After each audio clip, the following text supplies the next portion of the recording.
नमस्कार, आदाब। Crime petrol सतर्क के आज के एपिसोड में मैं अनूप सोनी आप सबका स्वागत करता हूं। कहते हैं कि आपदा विपदा के समय ही इंसान के धैर्य की, उसके चरित्र की परीक्षा होती है। कोविड-19 की महामारी ने पूरे देश को ही नहीं बल्कि पूरे विश्व को रोक दिया है। लेकिन ऐसे मुश्किल समय में हमारे सभी डॉक्टर्स, नर्सेज, पुलिस कर्मचारी, सफाई कर्मी और वो सभी लोग जिन्होंने हमारे घर तक हमारी जरूरत की चीज को डिलीवर करके हमें घर में सुरक्षित रहने में मदद की, उन सभी कोविड वॉरियर्स, सभी कोविड योद्धाओं को क्राइम पेट्रोल और सोनी एंटरटेनमेंट की टीम सैल्यूट करती है। लेकिन जहां एक तरफ इन लोगों ने पूरी निष्ठा से समाज और देश के सामने शानदार एग्जाम्पल पेश किए, वहीं कुछ नकारात्मक सोच और इंसानों ने ऐसे बुरे वक्त में भी अपराध का दामन नहीं छोड़ा और हमेशा की तरह इस आपदा के समय में भी अपराध की सबसे पहली मार पड़ी महिलाओं पर। फिर वो उनके अपने घर का डोमेस्टिक वायलेंस हो या फिर खाली सड़कों का फायदा उठाकर किया गया उनका शोषण।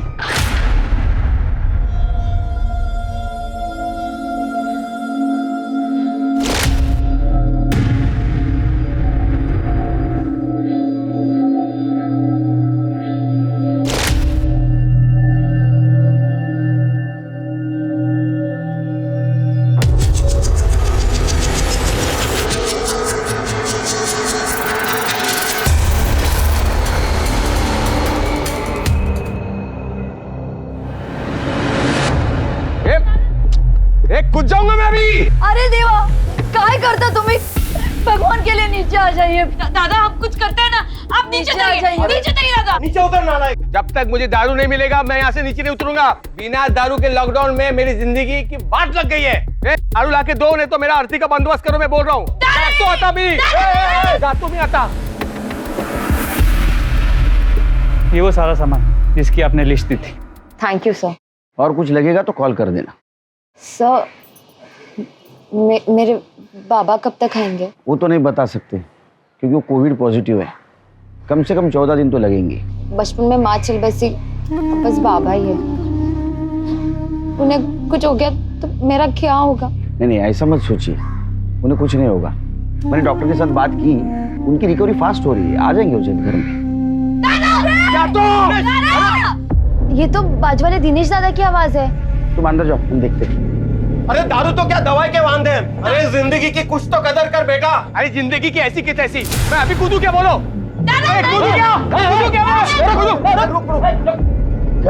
क्या चाहिए क्या इसको? सब उसको दारू चाहिए। ए माला दारू पाइजे साहब। कितनी पाइजे?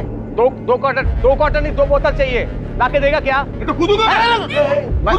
मैं देता हूँ। नक्की साहब, मैंने बहुत जनों को दिया है लॉकडाउन में। संगम वंश को फोन सर। हाँ? अरे आऊं क्या? मैं मजाक नहीं कर रहा ना। हाँ मोरे, हाँ 3 बोतल चाहिए थी।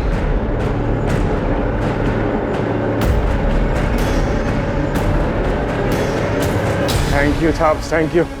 16-17 दिन हो गए साहब बिना दारू पिए। दारू चाहिए तेरे को? ये हाथ दिया ना। नहीं सब जाने दीजिए ना साहब। अरे क्या जाने दीजिए? जा साहब। अरे बाबा नाक में दम कर रखा है इसने। बाबा मुलगा है तुमचा। साहब अब से नहीं करेंगे। तुम्हें पण बोला ना। ऐसा पद साहब नहीं करूंगा मैं। वापस करेगा ना तो 6 महीने के लिए अंदर कर दूंगा तेरे को। सर अगर इसे ऐसा छोड़ देंगे टेरेस से फिर से एंटेना बन के नहीं करेंगे। पहले इसके बाद में ऐसा नाटक करेगा ना सुसाइड करने का, तो सुसाइड केस में अंदर कर दूंगा तेरे को। नहीं तो लॉकडाउन में तू बाहर निकला ये केस में, समझा? चल। लोगों को खाने को ना तेरे को दारू चाहिए? नहीं।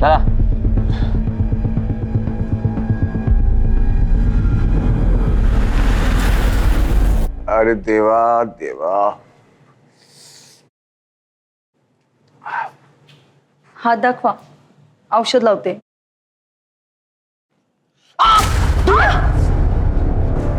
दादा दारू बैन है लॉकडाउन में, उसमें बहनी की क्या गलती है? तुम सब औरतों की गलती है।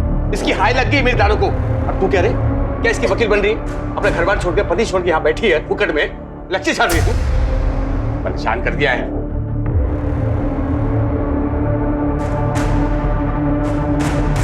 देवा देवा, तूने बेटा ने कैंसर दिया है, कैंसर।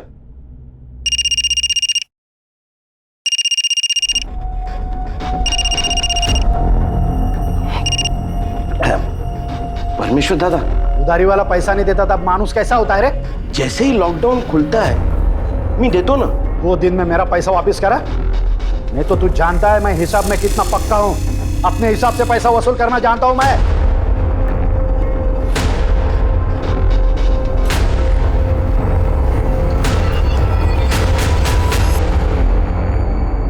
अरे भाऊ, आप काहे को टेंशन ले रहे हो? सरकार ने दारू बंद किया है, अपन ने नहीं। अपना काम चालू है, आपका माल पहुंच जाएगा। हाँ पहुंच जाएगा, पहुंच जाएगा। Okay okay. क्या रे? क्या चल रहा है? रख मोबाइल रख। लॉकडाउन है इसका मतलब ये है क्या पूरा काम धंधा बंद है? कुछ काम क्या करना?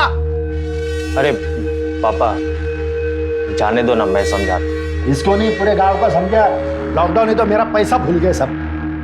कुछ भी कर, मेरे को मेरा पैसा चाहिए, समझा? जी पापा।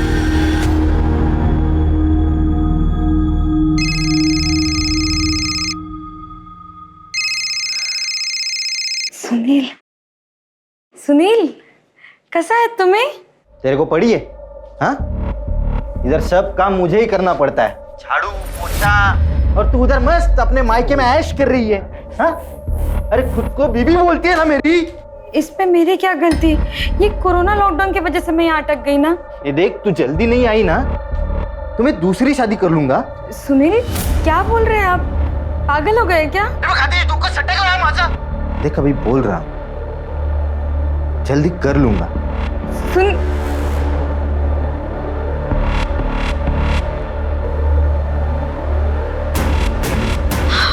ठीक हो?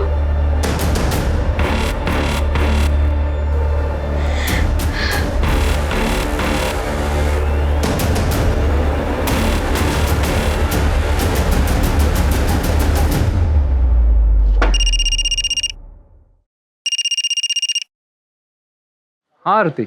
हेलो हेलो गोपाल दादा, आपकी गाड़ी जाती है ना मुंबई सब्जी लेके? हाँ रोज जाता हूँ। क्यों? दादा मेरे को कल ले जाओगे? मेरे को अपने पति के घर जाने का है। हाँ ठीक है।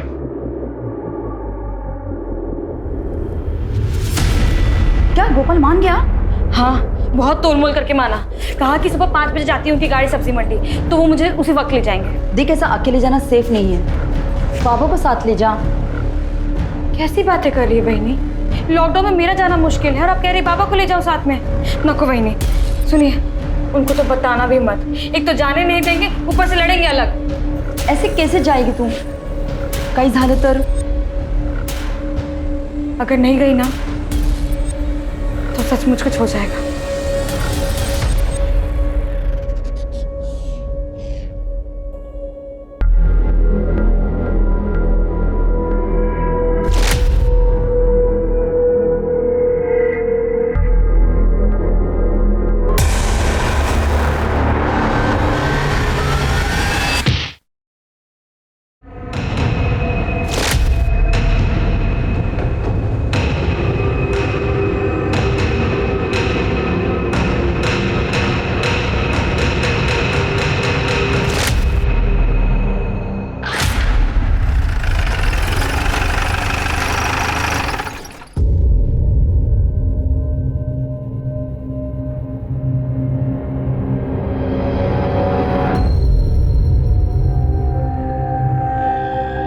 लॉकडाउन का सबसे बुरा असर हुआ है दिहाड़ी और प्रवासी मजदूरों पर। अब ना उनके पास काम है और ना ही वो वापस अपने घर जा सकते हैं। काय अवस्था झाली सर। सोचिए ना, लॉकडाउन में लोगों के पास घर नहीं, ऊपर से बीमारी का खतरा। खराब हालत है बहुत। ये कोरोना कब जाएगा किसको मालूम। सर, एक लड़की कंप्लेंट के लिए आई है। बोलो।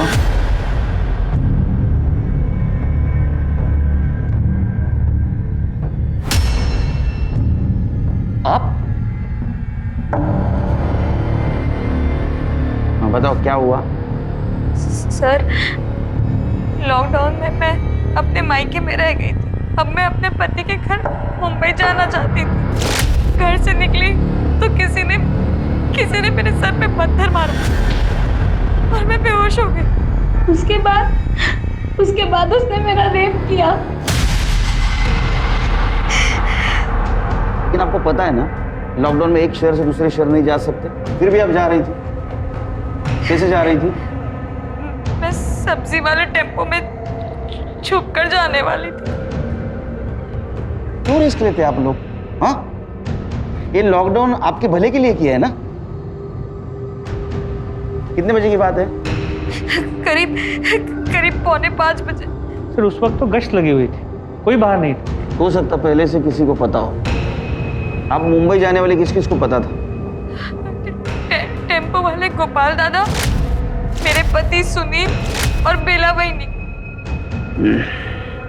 सुनिए मैडम, मेडिकल लगे होंगे और डीएनए सैंपल और कपड़े अच्छी तरह से कलेक्ट करो। Okay sir. एक काम कर, वो गोपाल टेम्पो वाला, उसका पता करो और आसपास भी पूछताछ करो। जी सर।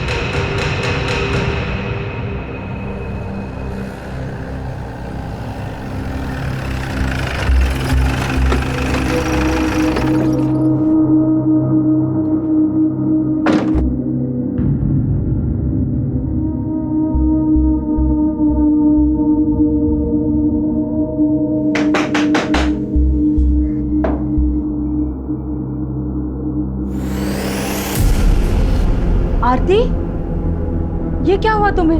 तुम तो सुनील के घर गई थी ना? वही नहीं।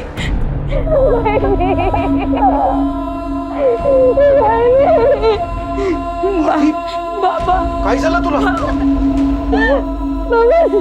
खत्म हो गया बाबा, सब खत्म हो गया बाबा।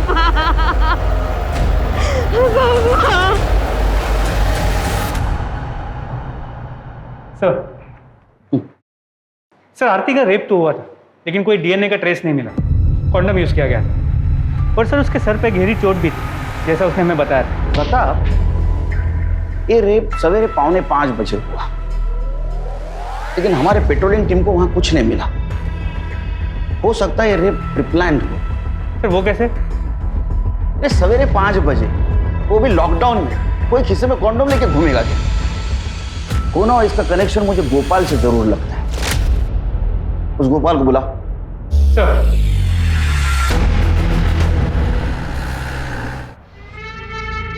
अरे गोपाल भाई, ये लो हाँ लिस्ट, इधर इधर माल पहुंचाने का है और अच्छे से पहुंचाना। पिछली बार जैसे लोचा मत करना यार। संदीप भाई, आजकल पुलिस का चेकिंग बहुत बढ़ गया है, ये माल का क्वांटिटी थोड़ा कम करना पड़ेगा। गोपाल भाई यार,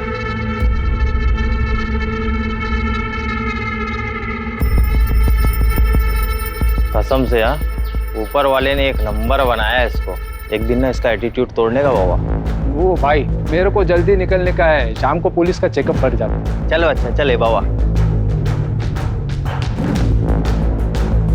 देखना हाँ, संभाल के गिरे नहीं। ये गाड़ी आ रही है अंदर। गोपाल भाई जल्दी लाओ, जल्दी पकड़ पकड़ पकड़, रख बंद कर बंद कर। रोक रोको रोको रोको रोको। टेम्पो किसका है? मेरा सर। तू गोपाल है? हाँ। अरे क्या लगा रखा है? लॉकडाउन चल रहा है, पता है ना? मास्क कहाँ है तुम लोगों के? मास्क लगाओ मुंह पे।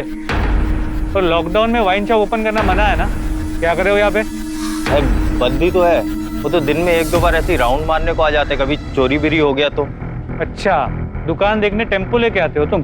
अरे साहब, वो टेम्पो तो सब्जी का है, वो मैं यहाँ से पास हो रहा था तो संदीप भाई को मिलने को आ गया। ए दीडशाना, तू गप्परा कर दे, इसको गाड़ी में डालो। और तुम दोनों फिर से वाइन शॉप के बाहर दिखे ना, तुम दोनों को भी अंदर कर दूंगा, समझे क्या? अरे साहब, अरे साहब, ओ साहब, बंद दारू की दुकान के बाहर खड़े रहना गुनाह है क्या? रेप करके भागा और मुझे सिखाएगा? थाने में बात करता हूँ देर से।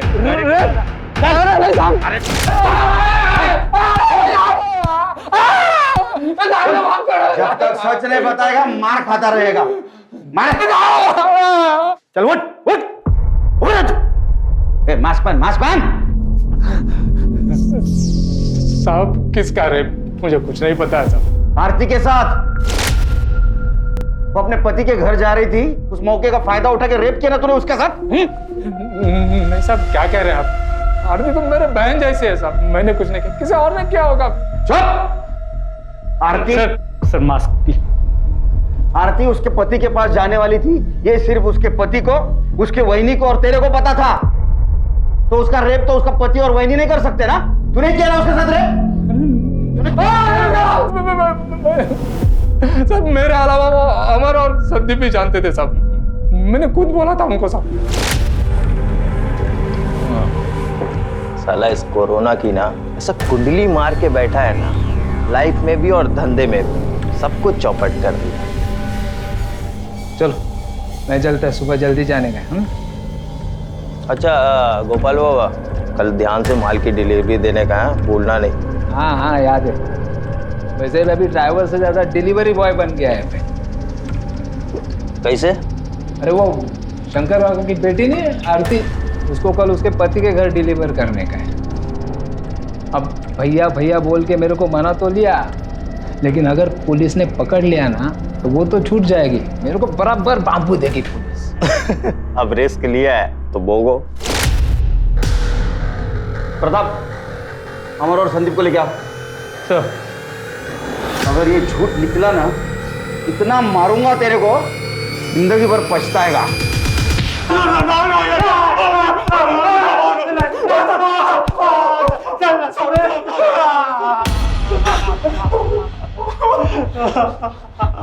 देख, सच बताएगा तो दर्द कम होगा। अगर मोबाइल से तुम्हारा लोकेशन पता चल गया ना, इतना मारूंगा कि दर्द में रोना भी भूल जाओगे। सर हम लोग सच बोल रहे हैं, हमने कुछ नहीं किया सर। सर फालतू में आप लोग को हरास कर रहे हैं। सच्ची बोला तो कुछ भी नहीं किया। हैरेसमेंट तो अभी शुरू हुई बेटे, जब हैरेस करूंगा ना पतली निकलेगी, समझा? जब तक ये सच नहीं बोलते तब तक मार दो इसको करड़े। Sir sir sir sir sir sir sir सच बोल रहे सर। इन दोनों के कॉल डिटेल्स निकालो। अगर इनके खिलाफ कोई सबूत नहीं मिला तो ऐसे छोड़ना पड़ेगा। जी सर। और वो आरती का पति सुनील, उसको लेके आओ। सर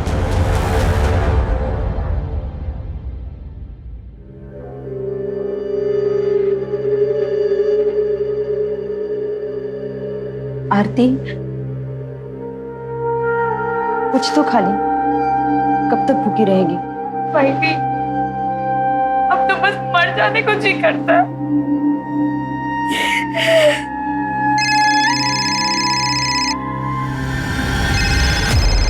भाई सुनील, भाई अगर इसको पता चल गया ना कि मेरे साथ क्या हुआ, ये मुझे छोड़ देंगे। भाई रुक, मैं बात करती हूँ। ला। हाँ सुनील। आरती है तिकड़े? हाँ, वो बाथरूम में है। क्यों? वो तो आने वाली थी ना आज। अरे ऐसे कैसे आएगी?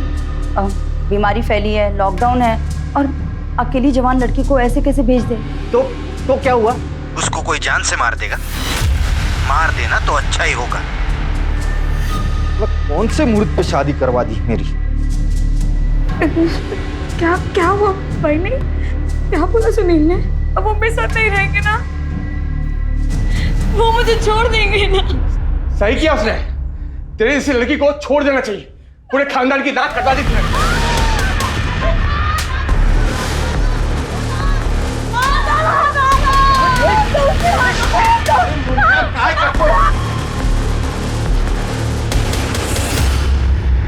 हेलो सर, मेरे बाजू वाले घर में मारपीट हो रही है।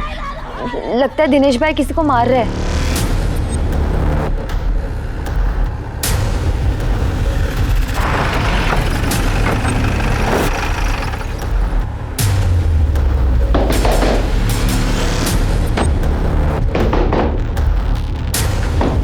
कहाँ है तुम्हारा बेटा?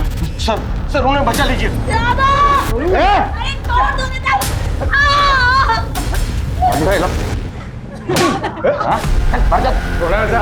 औरतों को मारता है तू? शर्म नहीं आ तेरे को? चलो इधर खड़े रहो। तब मेरी क्या गलती साहब? इसको सब पता था साहब, इसकी वजह से इसका रेप हुआ है साहब। अब इसका पति इसको छोड़ देगा। ये आरती ने मेरी बीवी को सब कुछ बताया था, लेकिन ये मुंह बंद करके रख दी, कुछ नहीं बताया मुझे। मैंने मुंह बंद रखा था? मैंने तो तुम्हें सब कुछ बता दिया था, तुम अपना मुंह फेर के सो गए। वो अपनी आरती है ना, वो कल सब्जी वाले गोपाल के साथ मुंबई जा रही है, उसके टेम्पो में। आप उसे रोको ना। मैं क्यों रोकू रे? अच्छा है ना, भला टली, जाने दे। पर ऐसे वक्त पे वो अकेले कैसे जा सकती है? आप रोको ना उसे। उसको जाना है ना, मरना है तो मरने दे। और तुझे उसके पीछे जाके मरना है ना, तुझे जाके मरना भाई। तेरे को तेरी बीवी ने बताया था ना तेरी बहन के बारे में, उसको समझाया नहीं तूने? और किस किस को बताया था? अरे साहब मैं किसको क्या को बताएगा? नाक कटा के आई है साहब, भला से कहीं भी जाए। कैसा मर दे रहे तू? तेरे को किसी की पड़ी नहीं, बीवी को मारता है, बहन को मारता है। तू चल, तू पुलिस स्टेशन चलेगा, घेऊन चला पुलिस स्टेशन। वहां तेरे को सिखाता हूँ पति और भाई का फर्ज। चल घेऊन चलेगा, चल। साहब जाने दो ना साहब, अब से नहीं करेंगे। बोला ना तू भी पढ़। हाँ साहब, नहीं करूंगा। तुम जैसे पत्नियों की वजह से इन जैसे पतियों को हिम्मत आती है सब कुछ करने की। साहब ये पति जात होती है ऐसी है, हम पतियों को ही सब कुछ सहना पड़ता है। मेरा पति तो कम से कम मुझे मार पीट के अपने साथ तो रखता है, लेकिन ये आरती का पति हर रोज दूसरी बीवी लाने की बात करता है। बेचारी इसी डर में रहती है। और आज तो कह रहा था आरती को कोई जान से मार दे तो ये अच्छा होगा।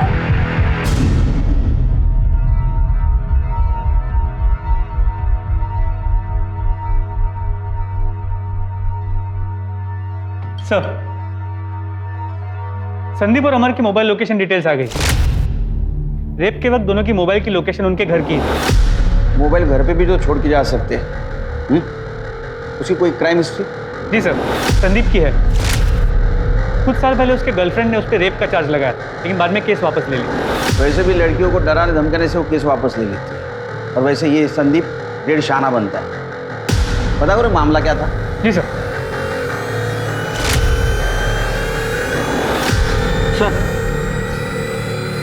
आरती के पति सुनील को मुंबई से लेके आए।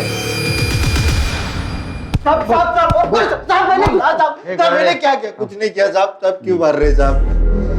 मैंने क्या? चुप, चिल्ला मत। मास्क। एक बात बता, आरती तेरे पास मुंबई आ रही थी, किस किस को पता था? नहीं साहब, किसी को नहीं पता था साहब। और क्या फर्क पड़ता है ना साहब? मंजू को भी नहीं? उसको तो फर्क पड़ता होगा ना। तेरा कॉल रिकॉर्ड, तेरा अफेयर चल रहा है ना मंजू के साथ? हाँ? नहीं साहब। चुप बैठ, समझा ना? तेरे जैसे पतियों को रोज मिलता हूँ मैं यहाँ। तूने उसको धमकाया था, तू जल्दी मुझे मिलने नहीं आई तो मैं दूसरी शादी कर लूंगा मंजू के साथ, इसलिए वो लॉकडाउन में तेरे पास आने के लिए निकली। तूने फायदा उठाया, उसका रेप करवाया ताकि तेरे रास्ते से हट जाए। रेप? नहीं साहब। साहब मुझे इसके बारे में कुछ पता नहीं है साहब। आप बोल रहे हो तो भी मुझे पता चल रहा है कि उसका रेप हुआ है। ज्यादा भोला मत बन, समझा ना? सब पता है तू कैसा टॉर्चर करता था उसको। साहब ये मारना पीटना धमकाना ये सब अलग बात है साहब, लेकिन मैं किसी का रेप नहीं करवा सकता हूँ साहब। साहब आरती की कसम साहब मैं सच बोल रहा हूँ साहब। सच क्या है झूठ क्या है जल्दी पता चल जाएगा, समझा ना? बाद में देखता हूँ तेरे को। साहब सुनो ना मेरी बात साहब सच में मैंने कुछ नहीं किया साहब। आरती को अपने पति के दबाव में उसकी धमकी के आगे हार मानकर लॉकडाउन तोड़कर बाहर जाना पड़ा, और उसका बाहर जाना ही उसके लिए सबसे बड़ी सजा बन गया। आरती के बयान के हिसाब से पुलिस ने क्राइम सीन और उसके आसपास की जगह का मुआयना किया, लेकिन ना तो उन्हें कोई पत्थर या कोई ऐसी चीज मिली जिससे आरती पर वार किया गया, और लॉकडाउन की वजह से कोई चश्मदीद गवाह भी नहीं मिला। कई लोग पुलिस के शक के घेरे में थे, गोपाल से लेकर आरती के पति तक, लेकिन सबूतों के अभाव में पुलिस किसी भी नतीजे पर नहीं पहुंच पा रही थी। और इससे पहले कि पुलिस आरती का केस सॉल्व कर पाती, उनके सामने एक और केस आ गया।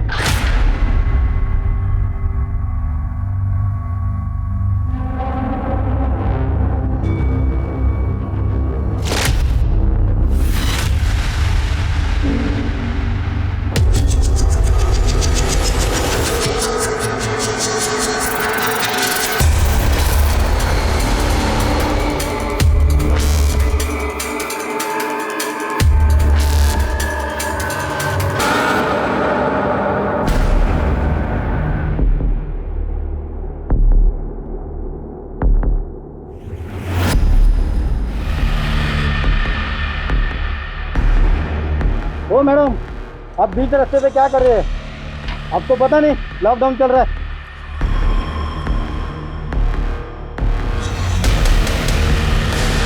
ओ मैडम, क्या हो गया आपको? हॅलो सर, हायवेच्या बाजूच्या रस्त्यावर पडली होती, हालत बहुत खराब है। मैं पूछने से पहला ही बेहोश हो गई, इसलिए इधर लेके आया। डॉक्टर बोला रेप हुआ। सर, डॉक्टर ने बताया कि रेप काफ़ी ब्रूटल था, काफ़ी इंटरनल इंजरीज आई, सर पे भी चोट लगी, ट्रीटमेंट शुरू कर दिया। ये सब कुछ कैसे हुआ?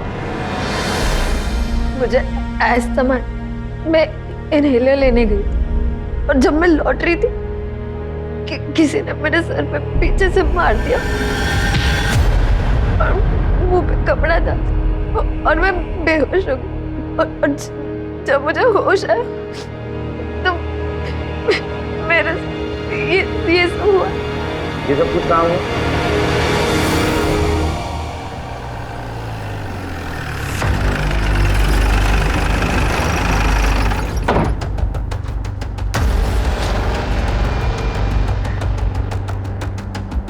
प्रताप, कविता के बॉडी पे सीमेंट्स तो नहीं मिले। जरा आसपास देखो, यूज कॉन्डोम या पैकेट मिलता है।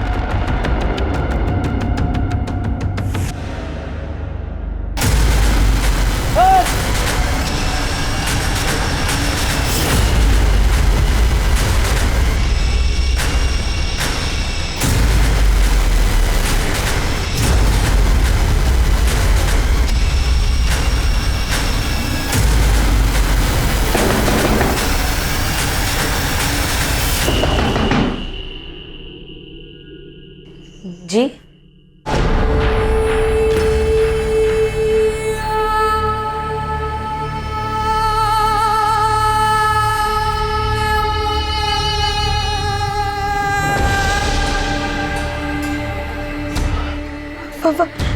वहीनी, वहीनी, वहीनी, देवा, वहीनी, वहीनी, वहीनी, बाबा,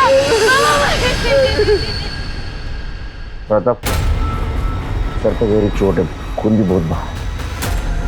अपने फॉरेंसिक टीम को बोलो, पूरा एरिया छानना है, कुछ ना कुछ जरूर मिलेगा। सर,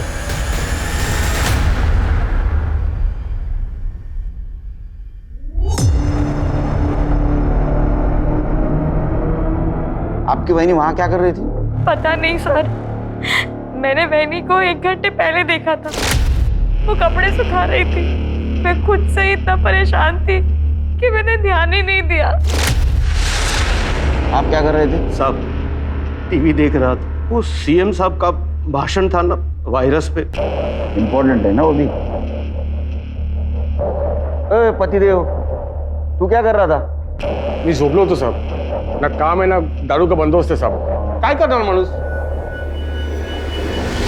मास्क पहन। Sorry sir. आपके घर के बहू को किसी ने बाहर लाके मार दिया, आपको पता भी नहीं? लॉकडाउन में भी इतने बिजी हो? सर, पता नहीं हमारे घर को किसकी नजर लग गई।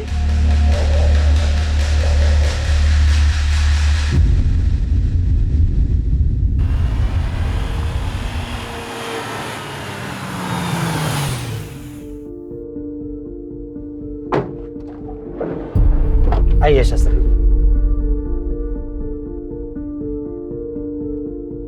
मनोहर जी, आपकी किस्मत बहुत अच्छी है, आपको नया जन्म मिला है। इस बीमारी ने मेरा सब कुछ छीन लिया है, मेरी नौकरी, मेरे पैसे, बेटी की इज्जत भी।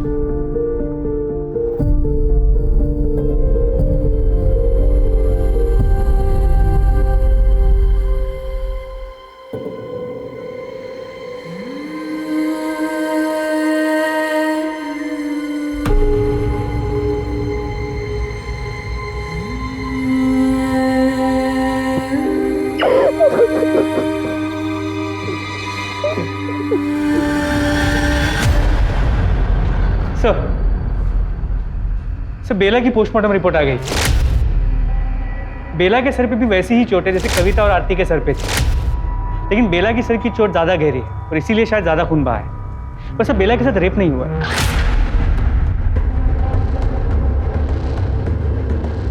प्रताप, आरती और कविता, इन दोनों के सर पे चोट थी और दोनों के साथ रेप हुआ है।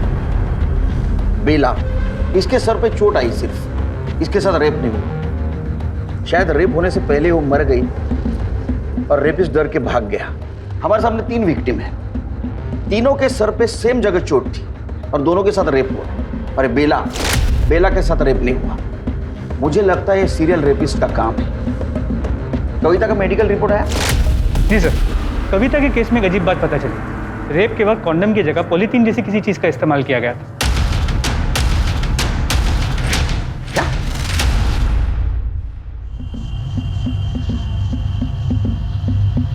शायद इसीलिए उसे अंदरूनी ज्यादा चोटें आई।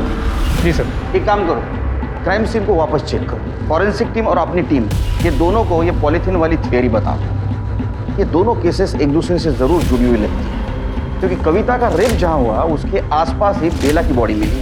हो सकता है रेपिस्ट के वार से बेला पहले ही मर गई, या तो बेला ने रेपिस्ट को देख लिया इसलिए रेपिस्ट को उसको मारना पड़ा। जो 3 औरतों के साथ क्राइम हुआ है वो एक दूसरे की पड़ोसी थी और ये क्राइम सीन भी उनके घर के आसपास का ही। सर, कहीं इन तीनों को टारगेट तो नहीं किया गया? हो सकता है। एक काम करो प्रताप, इस लॉकडाउन में भी जितने आवारा लड़के घूम रहे हैं ना हीरो बनकर, उनकी पूछताछ करो और किसी पे भी शक आए तो पुलिस स्टेशन लेके आओ।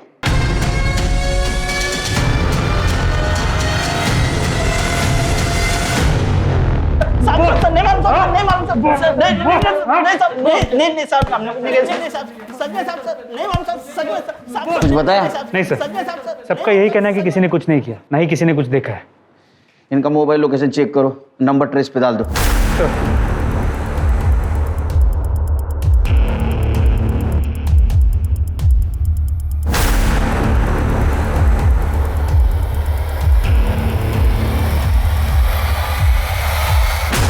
सर, जहाँ कविता का रेप हुआ था वहाँ से हमें पॉलीथीन का टुकड़ा मिला। फॉरेंसिक ने कंफर्म किया कि इसमें सीमेंट के ट्रेसेस हैं। और सर, हमने आसपास की जगह को अच्छे से चेक किया तो वहाँ पास से इस पॉलीथीन का दूसरा टुकड़ा भी मिला। लगता है कुछ लोगों ने इंसानियत बेच खाई, शैतानी दिमाग बन गया।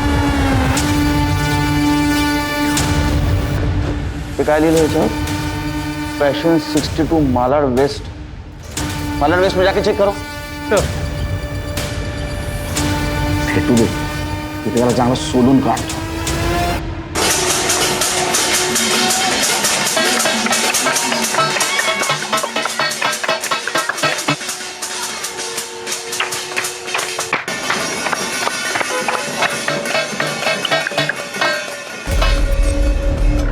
कविता, तुझे तो तेज बुखार है।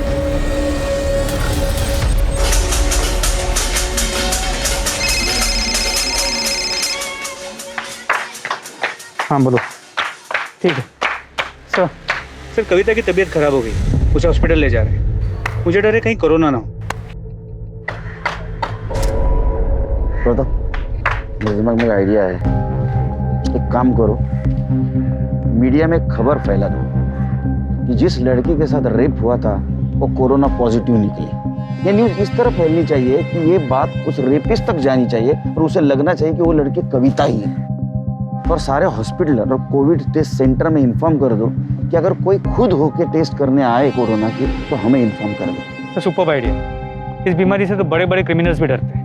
बहुत होगा अब इन लोगों का नाटक। लॉकडाउन का बहुत फायदा उठाया इन्होंने। इनका मास्क तो उतरना ही चाहिए। नाय गांव में हाल में ही एक लड़की के साथ बहुत ही बेरहमी से रेप किया गया और अभी हमें खबर मिली है वो लड़की कोविड पॉजिटिव है।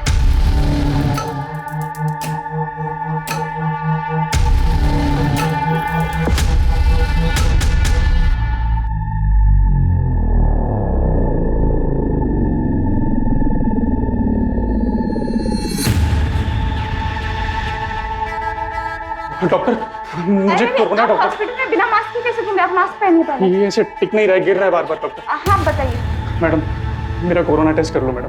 हाँ, पर टेस्ट कुछ लक्षण दिखने पे होते हैं, सर्दी, खांसी, सांस लेने में तकलीफ, कुछ ऐसा हो रहा है आपको? हाँ मैडम, मेरे को सांस लेने में दिक्कत हो रही है मैडम। सर्दी खांसी कुछ नहीं है? हाँ मैडम, सब कुछ हो रहा है मेरे को। मैडम, मुझे बहुत डर लग रहा है। आप बस मेरा टेस्ट कर लो। मैं जब तक यहीं बैठा रहूंगा जब तक मेरा टेस्ट नहीं होगा मैडम। आप यहाँ पे बैठिए, मैं टेस्ट किट लेके आती हूँ। जी मैडम।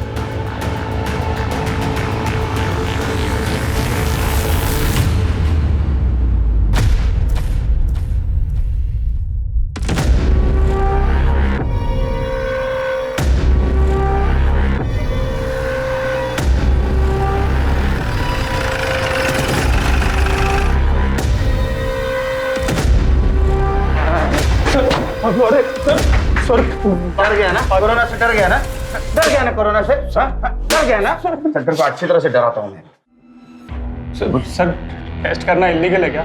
सर मुझे लगा मुझे कोरोना वायरस है इसलिए मैं यहाँ आया सर। कोरोना तेरे कान में आके बोला था मैं आ रहा हूँ? सच तो ये कि तूने कविता का रेप किया, वो कोरोना पॉजिटिव थी, तेरे को डर लगा इसलिए तू यहाँ टेस्ट करवाने आया था, है ना?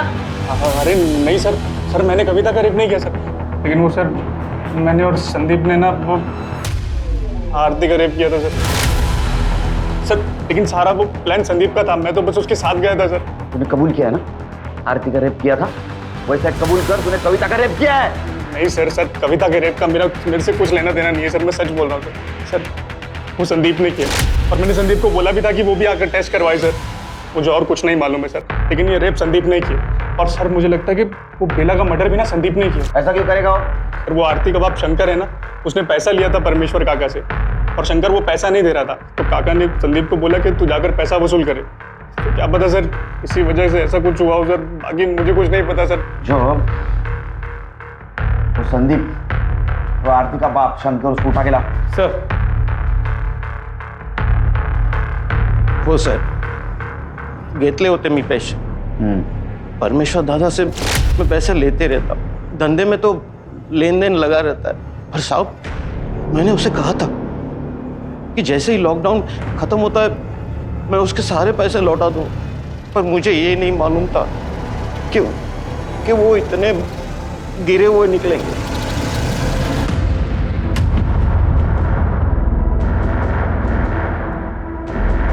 अरे सिग्नल तोड़ के भागता है? हाँ उतर नीचे, नीचे उतर, नीचे कह दिखा, शटर खोल।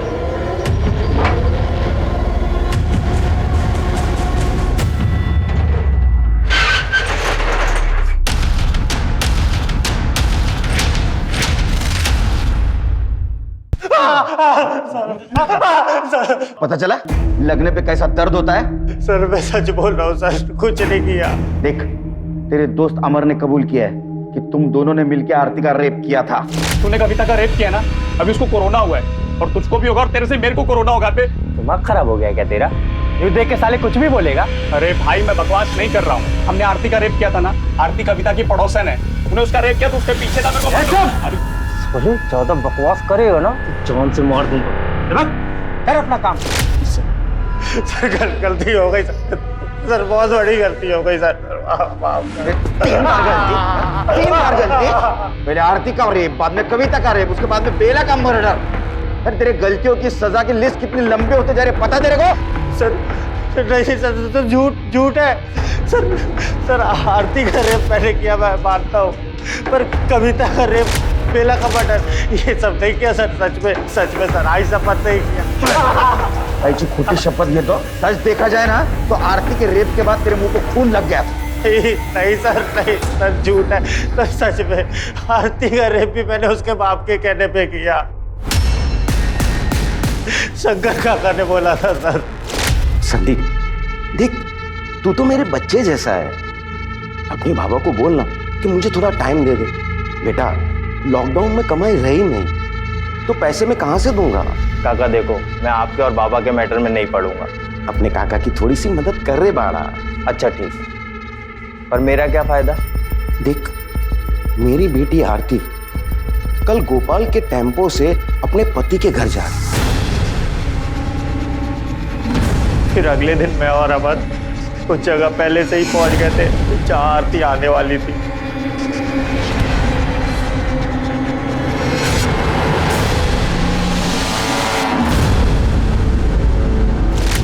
सर वो पॉलीथीन का पता चल गया और वो किसके घर का है वो भी। बाप अपने बेटी के लिए जान दे देता है, लेकिन पूरी दुनिया में तो एक ही बाप होगा, इतना घटिया बाप होगा जिसने अपने बेटी का रेप करवाया। क्यों किया ऐसा? सब मैंने परमेश्वर से बहुत उधार लेके रखा था। लॉकडाउन में मैंने बहुत सारा धान खरीद कर गोदाम में भर लिया था, सोचा लॉकडाउन में बहुत फायदा होगा, महंगा बेचूं, लेकिन पुलिस ने ब्लैक मार्केटिंग करने वाले दुकानदारों की दुकान बंद करवा दी। माझी सगड़ी प्लानिंग वाया गेली, पर मैं क्या करता? ऊपर से परमेश्वर मेरी जान के पीछे पड़ा हुआ था। परमेश्वर पागल आदमी है सर, वो मारपीट पर उतर आता है, इसलिए मुझे संदीप की मदद लेनी पड़ी। परमेश्वर पागल नहीं, तू पागल है, समझा? उधार तूने लिया, ब्लैक मार्केटिंग तेरे को करनी थी और उसकी सजा तूने तेरे बेटे को दी। तू बाप नहीं, शाप है, शाप। और कविता का रेप, वो कौन सा उधार चुकता करने के लिए किया था? बोलना। देख, तूने मलाड से जिस दुकान से शर्ट खरीदी थी ना, उसका सीसीटीवी फुटेज मिला है हमको। सच सच बता, ये तो सीमेंट टेस्ट होने के बाद में सब कुछ सच सामने आ जाएगा। इतना मारूंगा तेरे को, बुढ़ापे में दर्द होगा। बता। सांगतोय सर, सांगतोय। आपको संदीप, आरती के पति और मेरे बेटे के पीछे पड़े हुए थे। आपको इन सब पर शक था, मुझे पता था पुलिस इस शक के जरिए मुझ तक पहुंच ही जाएगी, तो मैंने सोचा कि आपका ध्यान भटका दूं। उसी दिन मैंने कविता को अकेले सड़क पर देखा, तो मुझे अचानक सीरियल रेपिस्ट का ख्याल आया।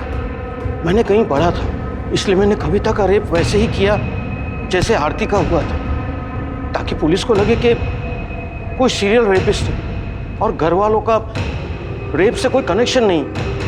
कॉन्डोम लेने का टाइम नहीं था, तो ये पॉलीथीन। मातारिया, तेरे को शर्म नहीं आती? हाँ? और वो कविता का रेप करते हुए बेला ने देखा, इसलिए तूने बेला को मार दिया।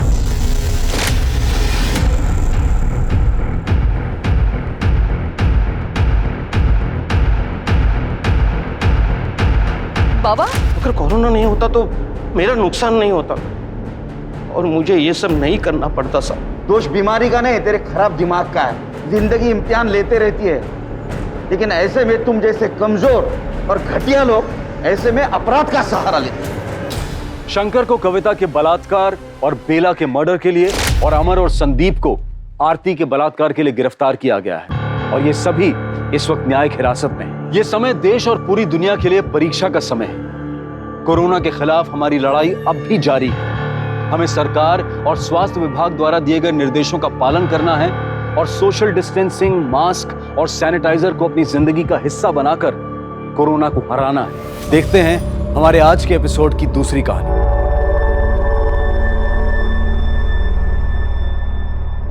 नमस्कार, आदाब। क्राइम पेट्रोल सतर्क के आज के एपिसोड में मैं अनूप सोनी आप सबका स्वागत करता हूं। हमारा देश अब लॉकडाउन से अनलॉक की दिशा में बढ़ रहा है। लॉकडाउन के दौरान जब हम अपने घरों में महफूज बैठे थे, उसी दौरान हमारे ये फ्रंट लाइन वॉरियर्स अपनी जान की परवाह किए बगैर पूरी निष्ठा के साथ अपनी ड्यूटी निभा रहे थे। क्राइम पेट्रोल और सोनी एंटरटेनमेंट की टीम इन सभी वॉरियर्स का तहे दिल से शुक्रिया अदा करती है। कोविड-19 के खिलाफ इस जंग में इनका योगदान अमूल्य है। लॉकडाउन के दौरान हमारी जिंदगी मानो रुक सी गई थी। जहां पूरी दुनिया कोरोना के मरीजों के आंकड़ों से परेशान थी, वहीं दूसरी तरफ एक जिंदगी ऐसी भी थी जिसे बिल्कुल एहसास भी नहीं था कि उसके आसपास क्या घट रहा है, और वो थी शांभवी। शांभवी की जिंदगी मानो पहले से ही किसी कैद में बसर हो रही थी, लेकिन शांभवी की जिंदगी हमेशा से ऐसी नहीं थी। कांग्रेस बॉबी, इस बार भी इस सेमेस्टर में 90% आए हैं। देखना, अगली बार ना तेरा नाम भी इस बोर्ड पर होगा। फिर तो पार्टी देगी ना? पार्टी? पहले ये बोर्ड देख मानसी, पिछले 10 साल में सबसे हाईएस्ट मार्क किसके हैं? शांभवी चौरसिया 99.34%, 2018-19। वाह यार, तुम दोनों बहनों तो स्कॉलर हो और तेरी बड़ी बहन ना तुझसे भी आगे है। यही तो प्रॉब्लम है, पूरी लाइफ दीदी के अचीवमेंट्स में ना मेरे एफर्ट्स तो कहीं दिखाई नहीं देते। चल आओ। क्या बोल रही है तू? कुछ नहीं, वो तो मैं ऐसे, तुम्हें पता है क्यों नहीं, दीदी पीछे खड़ी है। वो तो माँ पापा का टेंशन था ना, इसलिए। पर तू क्यों इतनी टेंशन लेती है? These are just numbers। 5 साल बाद किसी को याद भी नहीं होगा कि तेरे कितने मार्क्स हैं। समझी? चले। ओए हीरोइन, क्या स्टडी करने आती है या बाल बढ़ाने आती है? विकास, तेरी गुंडागर्दी मुझ पे नहीं चलेगी, समझा? चल निकल।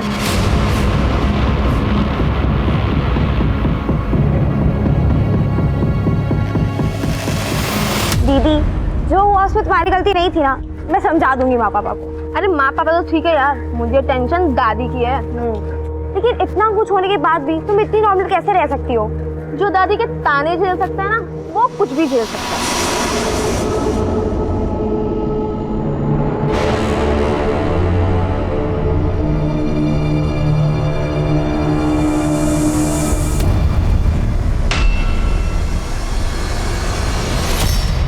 शांभवी, इधर आ, इधर आ तू।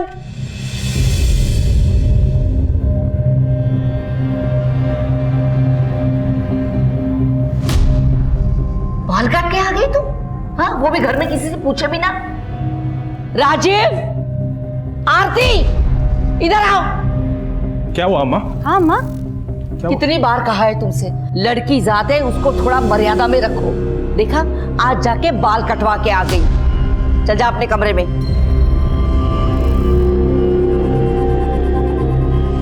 कह देती हूँ, ये लड़की एक दिन हम सबको खून के आंसू रुलाएगी, याद रखना। माँ, पापा, अब दादी से कुछ कहते क्यों नहीं हो?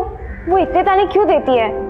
बेटा, दादी की बात को दिल पे नहीं लेती। कैसे ना लगाऊं पापा, अभी से स्कूल से आए हैं, उनको जो कहना होता कह देती, लेकिन अच्छे से खाना तो खा लेने देती।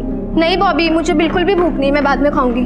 माँ, चमन चाचा का खाना दे दो, मैं उनको दे के आती हूँ। अच्छा ठीक है, चल। पर तुमने बाल क्यों कटवा लिए? बताना तो। बाद में बताऊंगी। बॉबी, तू चल रही मेरे साथ? नहीं दीदी, मेरे सर में बहुत दर्द हो रहा है, आप जाओ। चल आराम कर।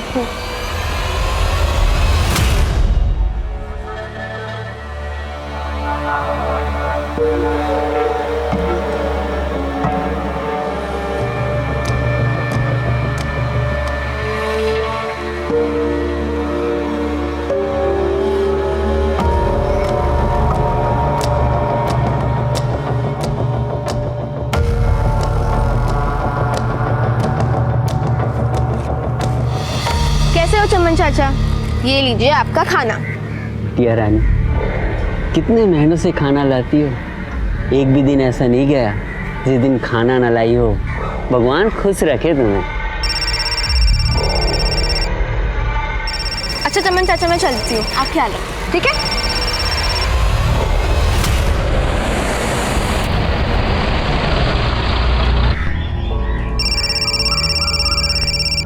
हेलो हेलो, आवाज नहीं आ रहा है।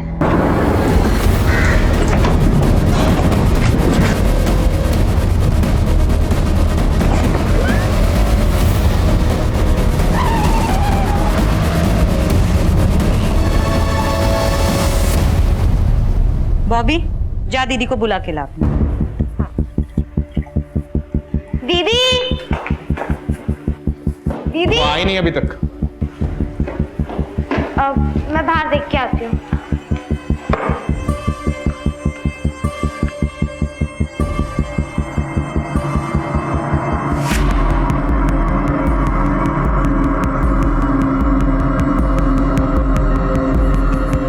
बाहर तो नहीं है। कहाँ गई होगी?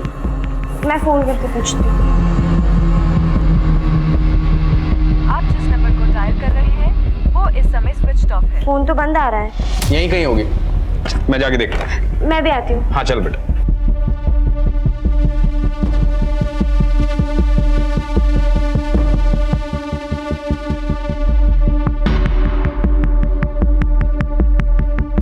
चमन, वो मेरी बेटी शांभवी आई थी क्या यहाँ? हाँ साहब, रोज की तरह खाना दिया, बढ़िया खाना था। किस तरफ गई हो?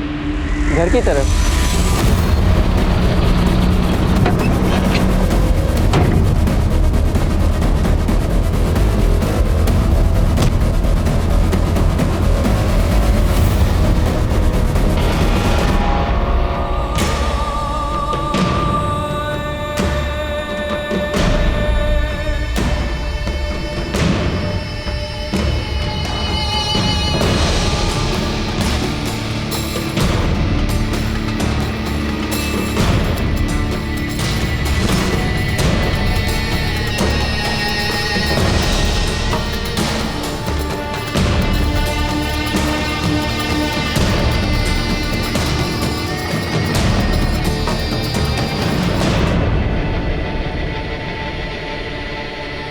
मिली शाम बेबी? बहुत जगह ढूंढा, कहीं नहीं मिली।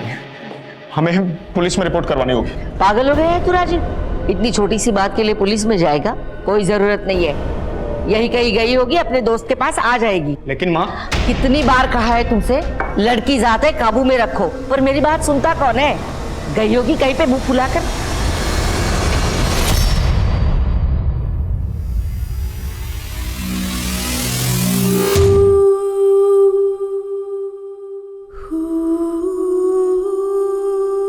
माँ प्लीज आप रोइए मत, आप प्लीज पुलिस के पास जाइए ना। पता नहीं मेरी बच्ची कहाँ होगी, कैसी होगी, किस हाल में होगी। बड़े मजे में होगी तेरी बेटी। दिन दहाड़े दरवाजे से कोई नहीं उठा के लेके गया उसे। और हाँ, पहले ही बता देती हूँ, पुलिस में जाने की कोई जरूरत नहीं है, खामखा बदनामी होगी।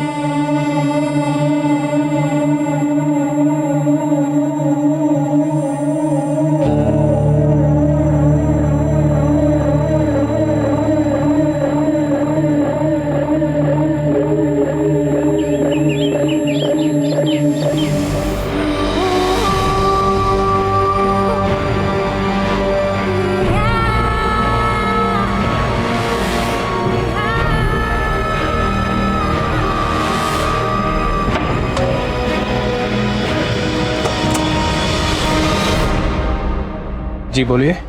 क्या ये राजीव चौरसिया का घर है? हम नहीं राजीव चौरसिया हूँ।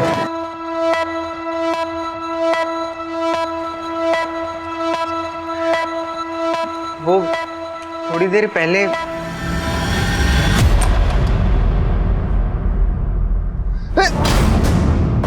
अम्मी, अम्मी,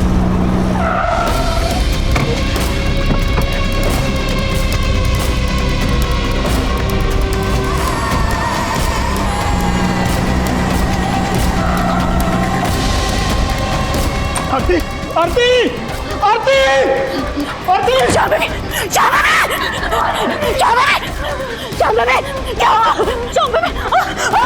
कपड़े पहना दो इसे, बेटा कपड़े लेके। हमें इसे हॉस्पिटल लेकर जाना पड़ेगा। नहीं, जल्दबाजी मत करो, इसे हॉस्पिटल लेके जाने की कोई जरूरत नहीं है, थोड़ा सा वक्त दे दो, ठीक हो जाएगी। अरे हॉस्पिटल ले गए तो पुलिस केस होगा, फालतू का बखेड़ा नहीं चाहिए। लेकिन माँ, जब देखो तुम सब लोग अपनी मनमानी करते रहते हो। अरे इस लड़की की ये जो हालत है ना, वो तुम्हारी मनमानी का नतीजा है। अगर इस हालत में ये लड़की घर से बाहर गई तो तुम मेरा मरा हुआ मुंह देखोगे। माँ,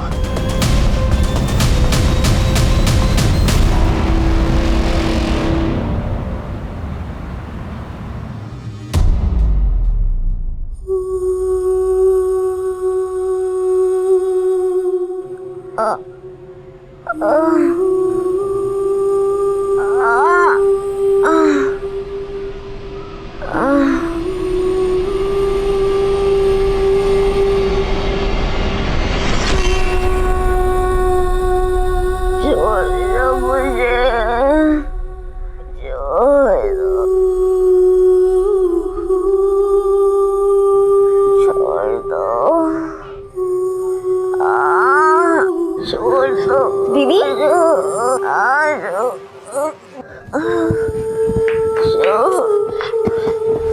पुलिस कंप्लेन नहीं करनी है तो मत करिए, लेकिन उसको हॉस्पिटल लेकर के चलिए, बहुत खून बह रहा है उसका। काम करते हैं, वो शांभवी को डॉक्टर श्याम के पास ले चलते हैं। दोस्त है मेरा, बात बाहर भी नहीं जाओ।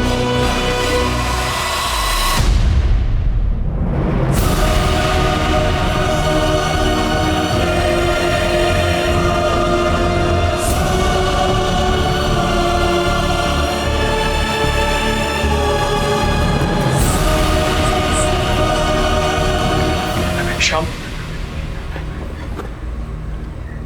राजीव शांभवी का गैंग रेप हुआ है।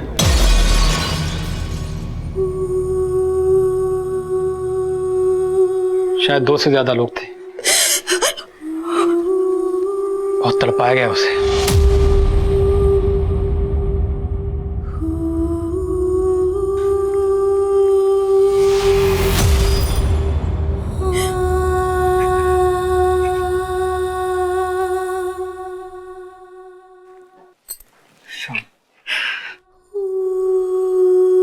ये बात किसी को मत बताना। अपने घर में भी नहीं। ये तो कैसी बातें कर रहा है यार? ये वक्त समाज के बारे में सोचने का नहीं है। अपनी बेटी के बारे में सोच। 11 कांच के टुकड़े, 2 पेपर कप्स, 5 पत्थर के टुकड़े।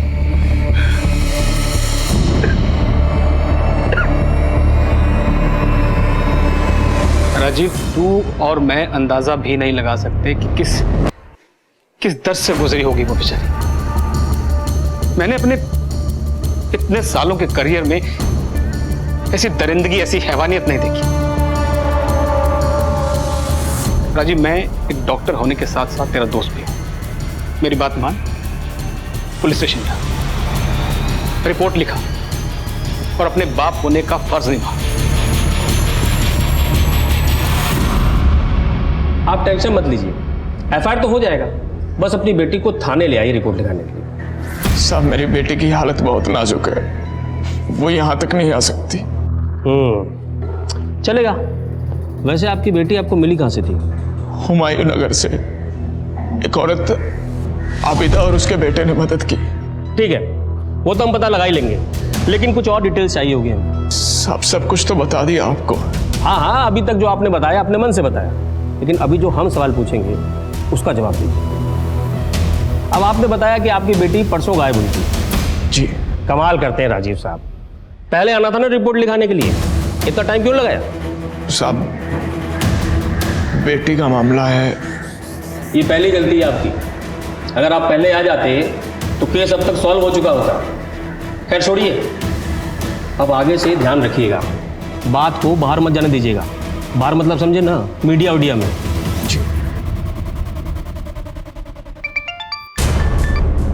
हाँ जी भैया, बोलिए। Anshika, I need your help. बड़ी मुश्किल से शांभवी के परिवार वालों को पुलिस में कंप्लेन करने के लिए मनाया था, लेकिन पुलिस शांभवी के बयान का इंतजार कर रही है। वो शांभवी इस हालत में है ही नहीं। इनफैक्ट उसकी हालत तो इतनी नाजुक है। अंशिका, मैं चाहता हूं कि ये केस खुलकर सामने आए ताकि पुलिस पर प्रेशर बने। भैया आप बिल्कुल फिक्र मत कीजिए, हम आपके और शांभवी के साथ हैं। Thank you Anshika. इटावा में हुए ब्रूटली गैंग रेप को 3 दिन बीत चुके हैं, लेकिन पुलिस प्रशासन अभी तक हाथ पे हाथ धरे बैठी है। पुलिस ने अभी तक उस जगह का भी पता नहीं लगाया है जहां पर विक्टिम के साथ ये घिनौना अपराध हुआ। पुलिस के इस निष्क्रियता और दमन के खिलाफ हम आवाज उठाएंगे। मीडिया के दबाव और पुलिस के आक्रोश से पुलिस प्रशासन में खलबली मच गई। इंस्पेक्टर को इस केस से हटा दिया गया और एक स्पेशल इन्वेस्टिगेटिंग टीम का गठन किया गया, जिसकी कमान शहर के एसपी आदिल खान ने खुद संभाली। आदिल खान के लिए चुनौती कड़ी थी। शहर में तनाव का माहौल था और लोगों में पुलिस के लिए अविश्वास बढ़ रहा था। शांभवी को न्याय दिलाकर लोगों के मन में पुलिस के लिए एक बार फिर से विश्वास पैदा करना ही आदिल खान का मकसद था।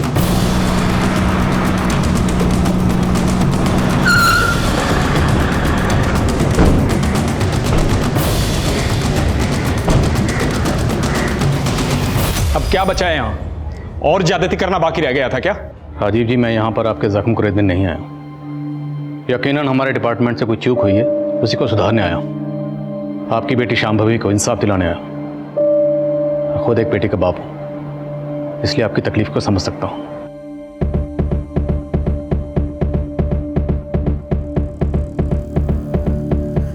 आइए सर, आइए।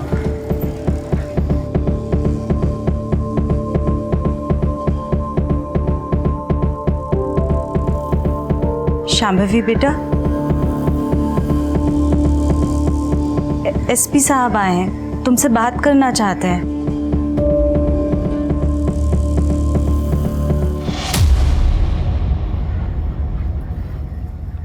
डरो मत बेटा, ये नए अफसर है, हमारी मदद करना चाहते हैं।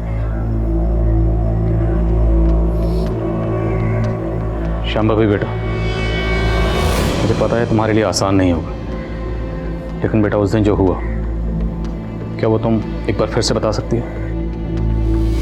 शांभवी बेटा, रहने दीजिए, इट्स ओके,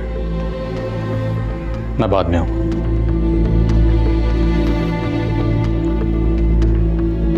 राजीव जी, जिस दिन ये हादसा हुआ, उस दिन क्या हुआ था? I mean, एग्जैक्टली क्या हुआ था? सर, पिछले कई सालों से शांभवी दीदी हमारे कॉलोनी में आगे बैठने वाले भिखारी चमन चाचा को खाना देती थी। हर रोज की तरह उस दिन भी वो खाना देने गई थी। हम सब दीदी का इंतजार कर रहे थे, लेकिन वो लौटी ही नहीं।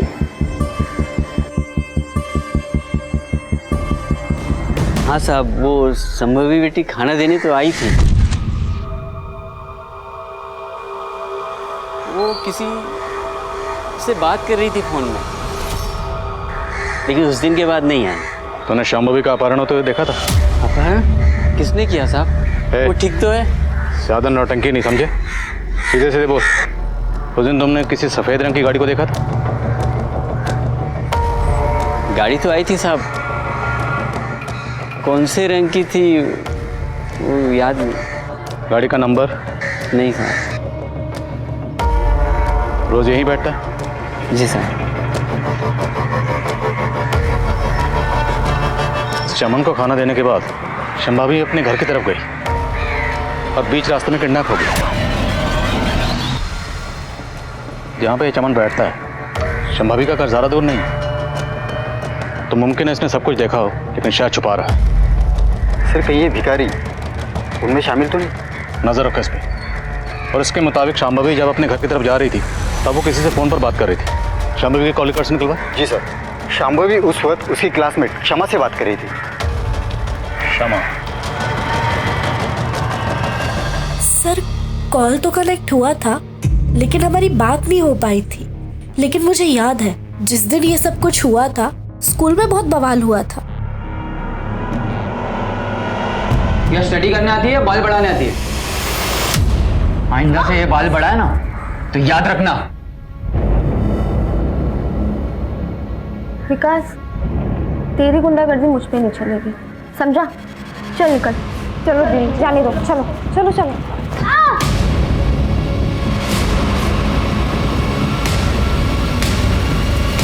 शांभवी ने उसकी कंप्लेंट प्रिंसिपल से कर दी थी और प्रिंसिपल ने 1 वीक के लिए उसे सस्पेंड भी कर दिया था। और फिर विकास ने... तूने मुझे स्कूल से सस्पेंड करवाया ना, नेक्स्ट टाइम तेरे बाल नहीं काटूंगा, तेरी नाक काट लूंगा, ताकि तू किसी को चेहरा दिखाने के लायक नहीं रहेगी। इस बार तो छोड़ दिया तुझे, अगली बार मुझे हाथ भी लगाया ना तो हाथ तोड़ दूंगी तेरा। तेरा लक्षण नहीं बिगाड़ा ना तो मेरा नाम विकास खरे नहीं। शांभवी बेटा बेफिक्र रहो, मैं तुमसे ऐसा कोई सवाल नहीं करूंगा जो तुम्हें तकलीफ दे, लेकिन फिर भी तुम्हें जहां भी लगे हम इस पूछताछ को वहीं बंद कर सकते हैं। ओके बेटा, तुमने विकास खरे के बारे में पीएस शबीर अहमद को बताया था? सर विकास ने धमकी दी थी, लेकिन तब लगा नहीं था कि वो ऐसा भी कुछ कर सकता है। लेकिन कुछ दिन पहले जब उसका मैसेज आया... मैसेज?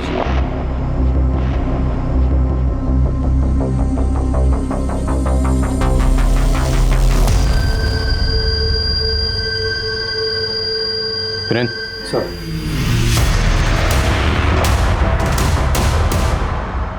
शांभवी बेटा, क्या अब तो मुझे बताओगे कि उस दिन तुम्हारे साथ क्या हुआ था?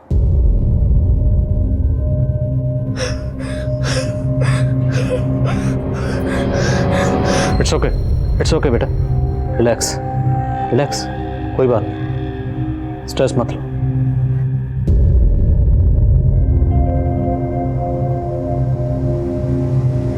अच्छे लोग थे,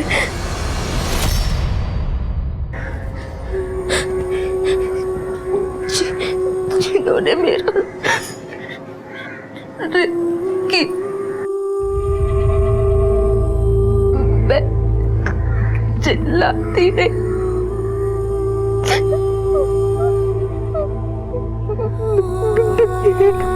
भागती नहीं,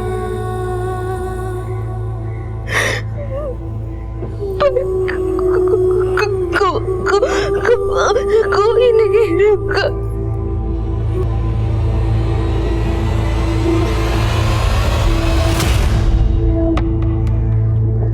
तुम मदद के लिए चिल्लाती रहे, किसी ने तुम्हारी आवाज नहीं सुनी? आए थे कुछ लोग, आवाज सुन के मेरी मदद करने। कौन थे वो लोग? अच्छे लोग, बहुत अच्छे लोग थे। मदद कर मदद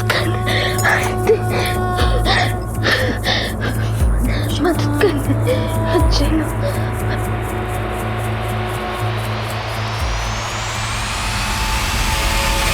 सर शांभवी ने कहा कि बहुत सारे लोगों ने उसकी मदद की, लेकिन आबिदा के घर पे वो अकेले गई थी।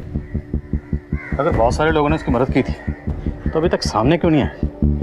शायद किसी के दबाव में हो। कोई बात नहीं, एक बार क्राइम सीन का पता चल जाए तो सब के सब मिल जाएंगे। तुम वाइट मैन क्राइम सीन का पता करो और सुनो, वो विकास करे, बुलाओ उसे पुलिस स्टेशन। सर बोल, शांभवी से तेरी क्या प्रॉब्लम थी? सर टेंशन थी और मेरे और श्याम भाभी के बीच, लेकिन मेरा उस इंसिडेंट से कोई लेना देना नहीं है सर। तो कहाँ था उस दिन? सर मैं तो अपने घर पर ही था सर। तो मतलब तूने कुछ नहीं किया? तब तो तुझे डीएनए सैंपल देने में कोई प्रॉब्लम नहीं होगी। और वो मैसेज, शांभवी को मैसेज क्यों भेजा था? वो मैसेज सर सिर्फ मैं मौके का फायदा उठा रहा था सर। मुझे लगा उस वक्त मैं उसे धमका भी सकता हूँ और नीचा भी दिखा सकता हूँ सर। तेरी इस हरकत के लिए ना तेरा नक्शा बिगाड़ सकता हूँ मैं, समझे? तो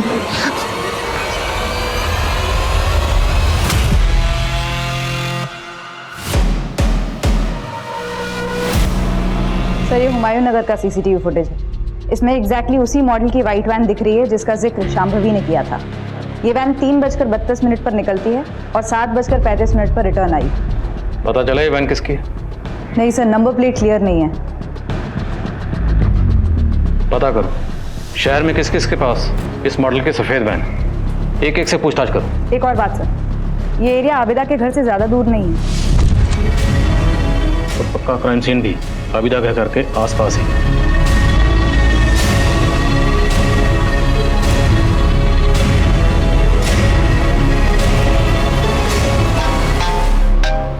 यस निकिता,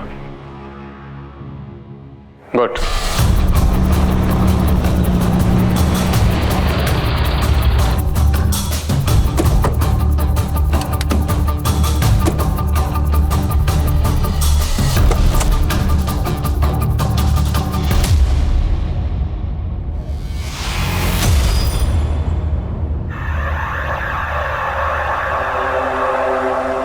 लगता है शांभवी के साथ घटना यहीं घटी है।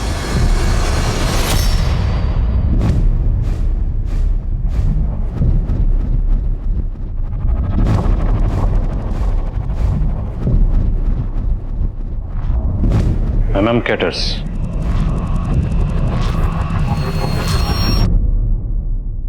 सर विक्टिम के शरीर से कांच के टुकड़े मिले और यहाँ भी इतने कांच के टुकड़े बिखरे हुए हैं।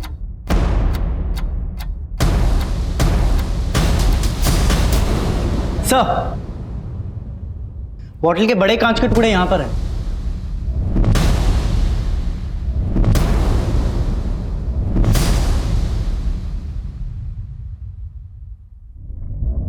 आबिदा का घर यहाँ से 300 मीटर की दूरी पर होगा। शांभवी यहाँ से रेंगते हुए वहां गई हो।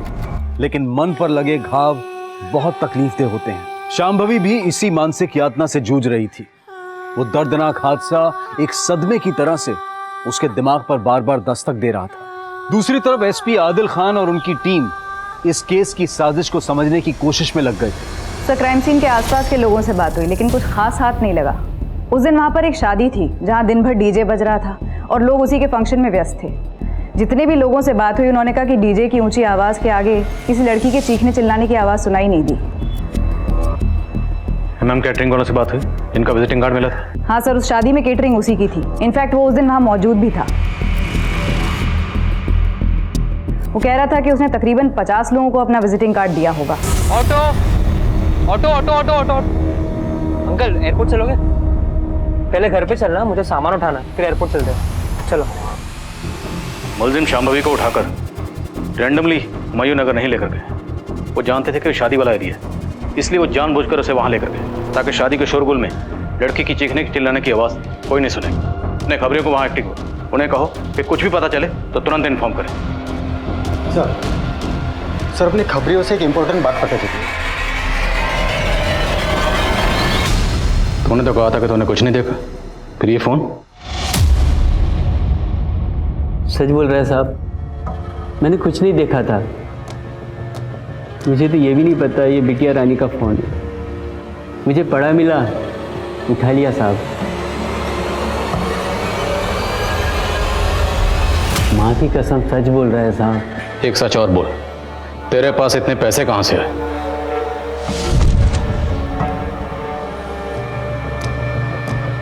वो साहब मेरी एक झुग्गी है,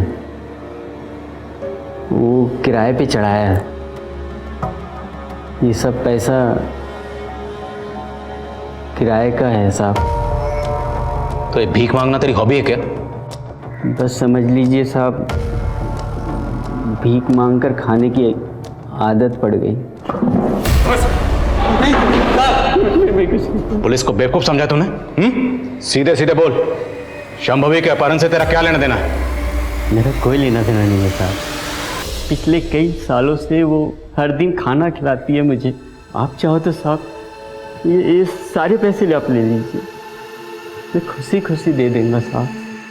बस आपसे एक विनती है, उसके गुनाहगारों को सजा दिलवा दीजिए साहब, यही विनती है।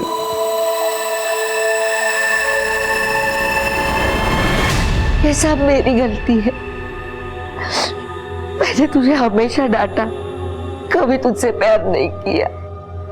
तुझे ना जैसे कपड़े पहनने पहन, तुझे जैसे बाल काटने हैं काट ले, मैं तुझे नहीं टोकूंगी।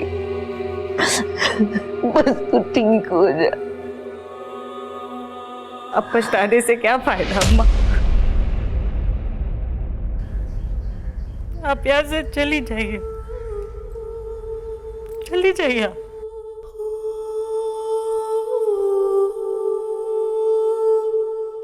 सर, डंप डेटा से कुछ भी ठोस हाथ नहीं लगा है।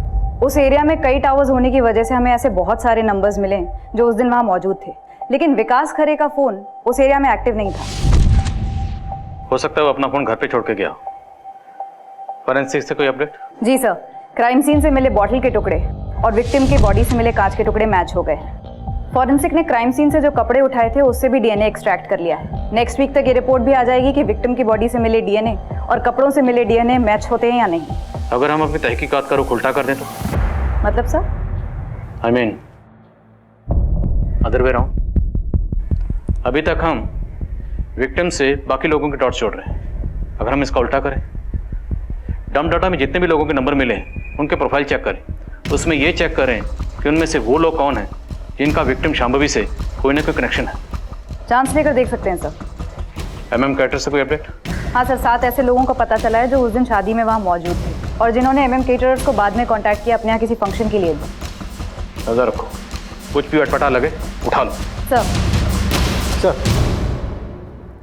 सर गुटके से कुछ ज़्यादा पता नहीं चला, लेकिन अपने खबरियों ने बताया कि जिस कार का यूज रेप केस में हुआ था वैसे ही कार का पता चला है।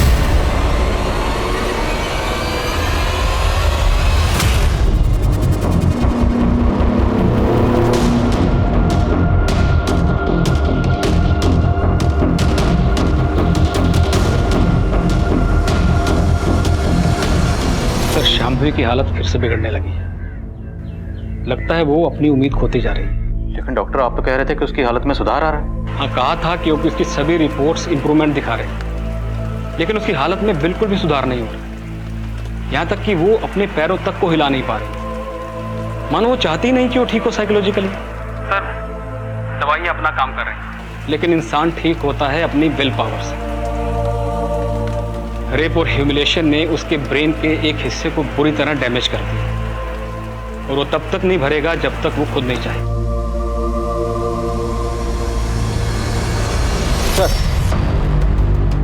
सर उस व्हाइट कार की डिटेल्स आरटीओ से आ गई है। वो कार पहले फैज शेख नाम पे रजिस्टर्ड थी, लेकिन फैज अभी दुबई चला गया। क्राइम में जिसकी गाड़ी इस्तेमाल हुई वो हमारे हाथ से निकल गया। सर और एक बात पता चली, फैज के दुबई जाने के बाद उसी एरिया का और एक आदमी अकरम बेग, उसने भी दुबई के वीज़ा के लिए अप्लाई किया था।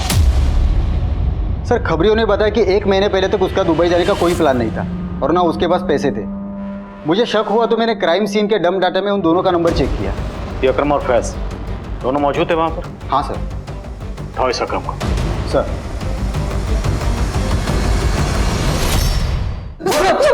सब बता रहा हूँ सब लड़की के साथ कुछ नहीं किया। मैं तो सिर्फ वहां पे मौजूद था और सब शादी का खाना खाकर लौट रहा था। ए क्या कर रहे हो? हाँ क्या रुक। ए क्या हो रहा है? क्या हाँ क्या हो रहा है? हाँ डरो मत दोस्त है। अरे अकरम सबसे मजे ले रहे, तू भी ले ले। मुंह बंद रखना है। क्या अभी ठीक है, नहीं करना है मत करना, इट्स फाइन। बस मुंह बंद करने का क्या लेगा वो बताना खाली। और तुमने दुबई का टिकट ले लिया? जी सर। और कौन कौन शामिल था? नाम बोल सकते? सब मैं किसी का नाम नहीं जानता हूँ, सिर्फ फैज को जानता हूँ सब। नाम से नहीं जानता लेकिन शक्ल तो पहचानता होगा ना। वहाँ पे जो लोग शामिल थे उनको पहचान तो पाएगा ना? जी सर। जिन 7 लोगों की लिस्ट बनी थी, जिनके घर में फंक्शन था, सबकी फोटो दिखाओ।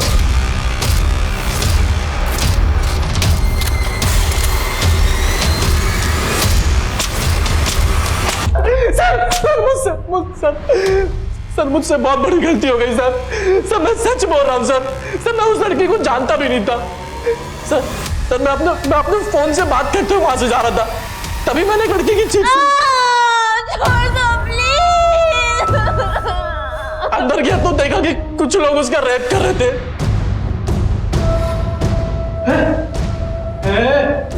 क्या चल रहा?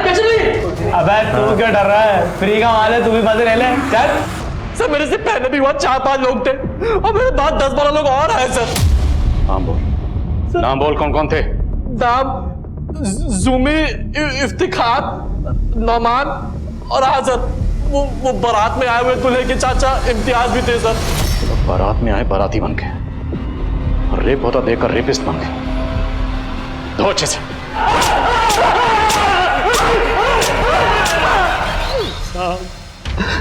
मेरी बीवी को गुजरे हुए 6 साल हो गए साहब। मैं उस दिन फोन पर किसी रिश्तेदार से बात कर रहा था और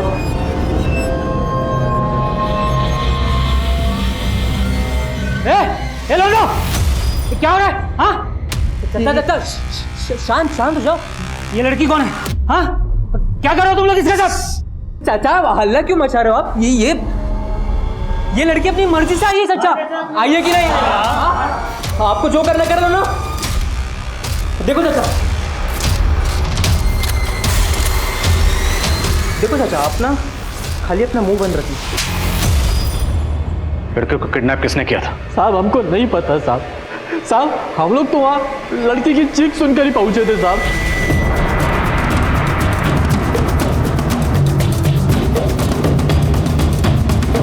सर खबरी से एक टीम मिली है। रफीक नाम के आदमी का गैरेज है, शाम्भवी के घर से थोड़ी ही दूर, और फैज रफीक का बहुत अच्छा दोस्त है। और रफीक के गैरेज में 2 लड़के काम करते हैं, नईम और शिवा। फैज की उन दोनों से भी दोस्ती है। उठा लो।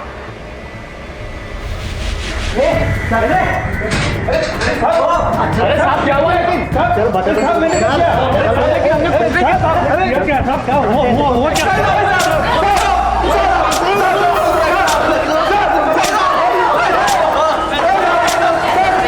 तुम लोगों की सारी पोल खुल चुकी है। अगर सच नहीं बोलोगे ना तो हड्डियों के जोड़ भी खोल देंगे। बोलो, तुम लोगों ने फैज के साथ मिलकर ये घिनौनी हरकत क्यों की? बताता हूँ साहब, हमने उठाया था उसे। नईम, फैज और रफीक सब साथ थे साहब। शाम्भवी के साथ तुम लोगों की क्या दुश्मनी थी? सब बहुत शौक था उस लौंडिया को लौंडा बनने का। बहुत गुरूर था उसको अपनी खूबसूरती पर और दिमाग पर।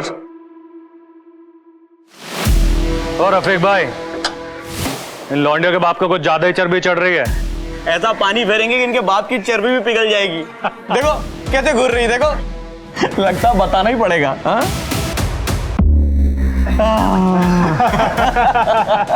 हो गई ठंडी। मेरी बात सुनो, घर चलते, जाने दो, छोड़ दो।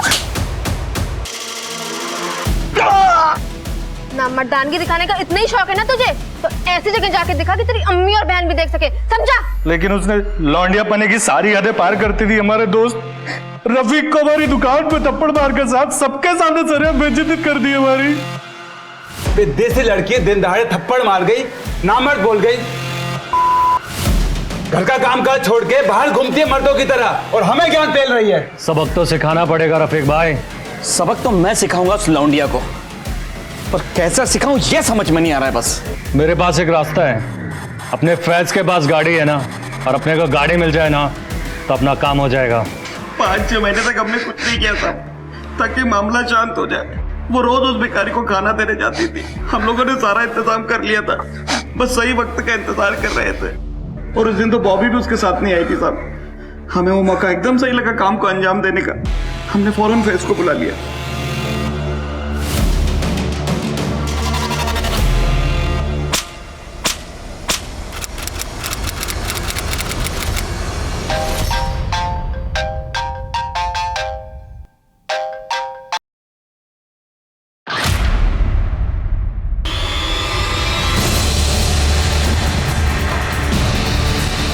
भाभी जल्दी ला।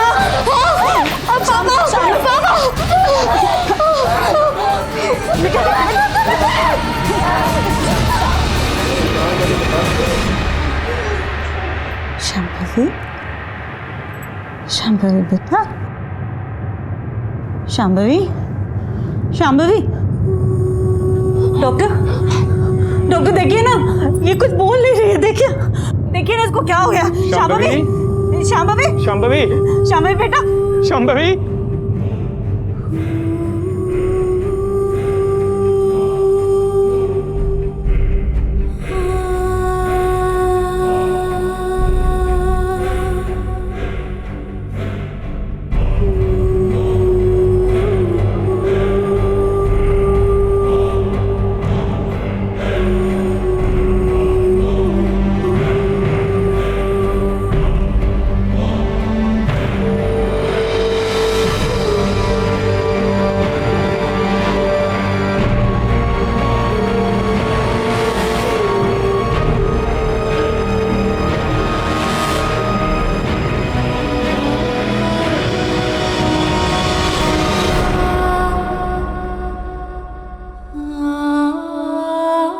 पॉलिटिकल डिप्लोमेसी के तहत पुलिस दुबई जाकर बैठे फैज शेख को इंडिया लाने में कामयाब हो गई। शांभवी के सभी गुनहगार इस वक्त सलाखों के पीछे हैं, लेकिन अफसोस इस बात का है कि ये दिन देखना शांभवी के नसीब में नहीं था। शांभवी एक बहुत ही होनहार और साहसी लड़की थी। एक उज्जवल भविष्य उसके सामने था, लेकिन कुछ लड़कों की भद्दी सोच और हैवानियत ने उसकी जिंदगी तबाह कर दी। लड़कियों के साथ छेड़छाड़ की घटनाओं के बारे में हम अक्सर अखबारों में पढ़ते रहते हैं, और शायद यही कारण है कि हम इस समस्या को एक आम समस्या मानने लगे हैं, जबकि सच्चाई ये है कि ये घटनाएं हमारे समाज के चरित्र को दिखाती हैं। कॉलेज जाने वाली लड़की हो या फिर काम करने वाली महिला, हर औरत को कभी ना कभी इस समस्या का सामना करना ही पड़ता है। कुछ महिलाएं तो छेड़छाड़ करने वालों को मुंह तोड़ जवाब देती हैं और डटकर उनका मुकाबला करती हैं, पर ज्यादातर महिलाएं चुप रहना ही बेहतर समझती हैं। लेकिन चुप्पी समझदारी नहीं है।